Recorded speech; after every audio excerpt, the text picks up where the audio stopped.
This makes the Dodgers unstoppable. We get into exactly what the Dodgers did last night that's going to help this team for the rest of the 2025 season and in the playoffs in this edition of Dodgers Digest. Hey, this is Mike Nelson.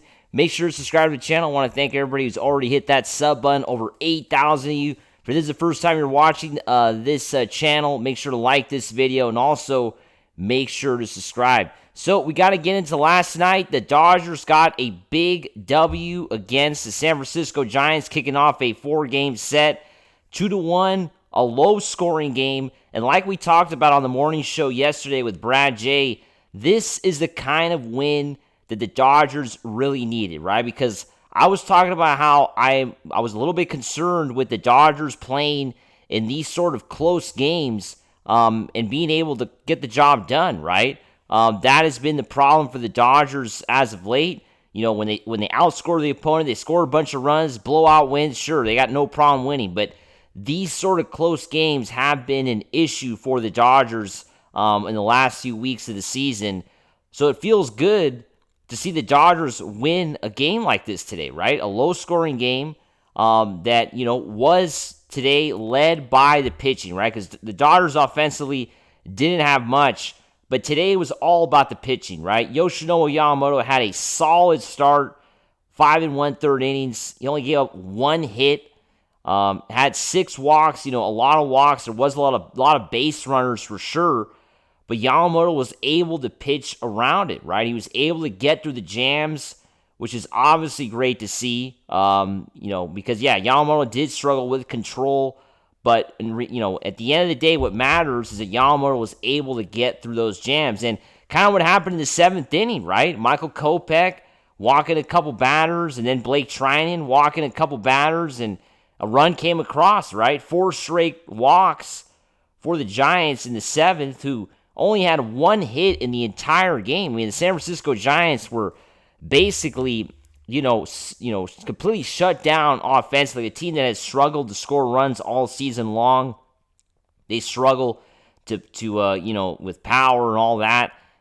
Last night it really showed, right? Because they had a lot of runners on base. The Dodgers, like I said, had trouble with control. Looking at the numbers, I mean, come on. They had 10 walks in this game, right? 6 for Yamamoto, 2 for Kopech, and 2 for Treinen. 10 walks. I mean, I think it's kind of crazy. You walk 10 times and you only score 1 run. And that 1 run that you do score is basically because one of your batters walked with the bases loaded. It wasn't really because a guy made contact and brought the runs home. It was bases loaded in the 7th inning. Blake Treinen walked that run in. Now, on the next bat, it was very close to being ball 4.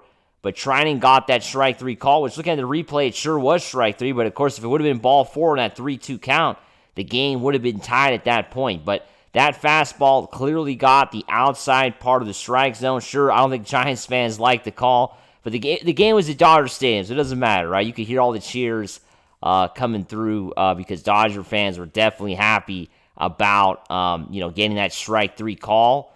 The Dodgers, that was a big moment. And then, of course, Chapman struck out in the next at-bat, right? It was 2 outs, bags loaded for the Giants.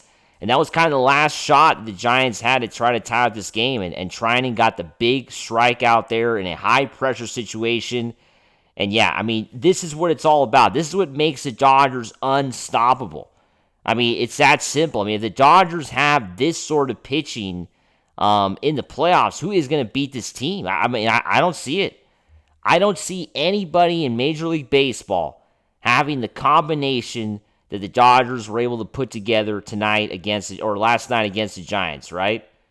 I don't see it.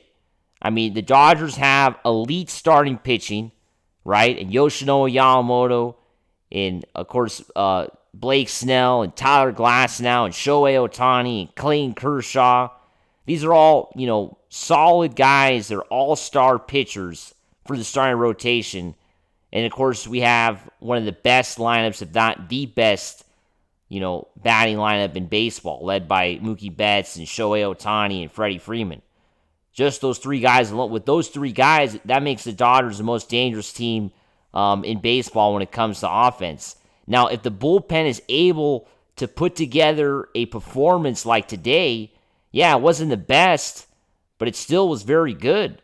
I mean, the Dodgers were able to, get, like I said, pitch through the jams. The seventh inning is an example of what a good bullpen does. You have struggles. You do walk four batters, but then Blake Trinan comes in and strikes out the next two batters, right, and gets the second and third out. That is what the Dodgers are going to need in the playoffs, because in the playoffs, there is going to be games where, team is not getting strikes. The umpire's not giving the strike zone that they want. They're on the road, and there's a lot of walks. But the question is, how do you respond when things are not going well, right? And I think that's what the Dodgers, in the last few weeks, when teams load the bases or they get second and third, those runs end up coming home, right? And the Dodgers lose the game. So today was, a big difference. Last night, the Dodgers getting that win made it, that was the difference. The Dodgers were able to pitch through the jams and get, like I said, the two big moments in the seventh inning. The two relievers that, of course, came in. Michael Kopech ran into issues, and then Blake Trinan was able to get through that. So that was a big moment in the game, and that's what the Dodgers are going to need in the playoffs. And, of course, yesterday we got the big announcement from Clayton Kershaw and the Dodgers. So tonight is going to be Clayton Kershaw's last, start with the Dodgers at home during the regular season. It's the biggest story in baseball. It might be the biggest story in North American sports and U.S. sports today, right? It has to be the biggest story. One of baseball's most storied pitchers is having his last home start. And, as we know, Clayton Kershaw spent his entire baseball career with the Dodgers. That's what makes this even more special, right? His entire baseball career with the Dodgers. And it's going to come to an end very soon, right? We don't know exactly when, because the Dodgers are a playoff team. They haven't clinched yet, but they will be clinching soon with a 3-game lead on San Diego. Might be even clinching this weekend, but yeah, Dodgers are a playoff team, so they will be playing some more games in October. The question, of course, I would say the end of September, October, September, 30th and October 1st are going to be the two wild card games, and then October 2nd, if necessary, Game 3. So, yeah, they will be playing that series. The series they're going to have to win to play in the NLDS. So, we don't know exactly if Kershaw's going to get another chance to pitch in front of Dodgers Stadium. So tonight, everybody's got to be there early. It's going to be a packed house to celebrate Clayton Kershaw. And then Sunday afternoon, Kershaw is going to speak to the fans ahead of Game 4 of this series against the Giants, right? So he will be speaking to the fans at Dodger Stadium, which is going to be an emotional moment, I'm sure, for the fans and a legendary player, which is Clayton Kershaw. As always, make sure to subscribe, and let's go Dodgers. Woo!